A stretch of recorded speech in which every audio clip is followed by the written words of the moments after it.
My family went through a very big disaster. A terrible wind blew. Getting up was a challenge. I'll tell you all about it now. Pay attention, but first please take a few minutes and click on the notification button. To make such videos, you can use the application in the description. You can equally make a donation via PayPal to promote this work, and don't forget to send us your testimony to hollyholly701@gmail.com. You are blessed. My father is a pastor and used to tell us that we were the public face of the church and that our duty was to bring honor to the church.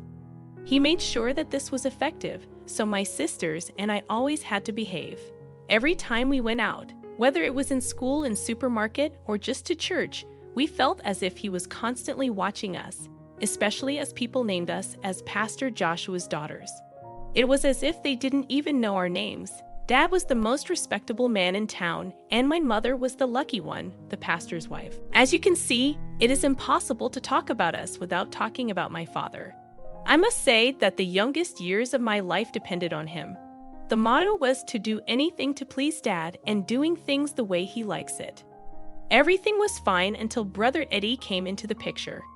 He was the son of one of the deacons of the church who had come back from abroad. From the first days, I didn't feel much for him with his overly witty and helpful good looks. He was everywhere at once, always available, a little too perfect for my taste. My sisters who were charmed by him didn't buy that idea.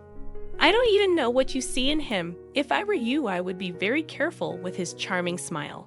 You're too much of a killjoy. He's nice. That's not a crime as far as I know, replied Elia, my elder sister. In any case, I'm just saying that. I have nothing more to say. In front of my elder sisters, I couldn't say anything that was really relevant to them, but I was convinced that it won't sound good very soon. Few months after his arrival, my elder sisters had changed. They went out without permission and asked me to cover them up. So I started to lie on their behalf, which made me very uncomfortable. We have already told you, Eddie and I are working on a big project, a film that will soon be released, and believe me, it will be a blessing to many people. If it is so important and blessing Ruth, why hide it from Dad? Eddie wants it to be a surprise. The filming and all the other information has to be a secret. You know, good things are often prepared in secret before they are being exposed. I don't think she'll understand Ruth enough. Don't bother, she's too young. It was the excuse of the century every time I asked questions. Months went by and still not a film on the horizon. As for my sisters, they spent less and less time outside. They didn't talk too much about Eddie. I didn't see any problem with that, as it was my greatest wish. I prayed there every day. But once again I felt that something was wrong. Elia and Ruth had become all weird. They only spoke when they are being asked questions. They were always lost in their thoughts. The only time I could get an ongoing conversation was when they were helping me with my homework. I remember that after a few minutes, one of them would quickly leave and come back. They were all pale and would hide it with makeup. Then one evening it happened. We had just finished our meditation time when suddenly Dad's phone rang. Then notifications came in again and again. Is everything okay, honey? Mom had asked when she noticed that my father's face had frozen. What was going on?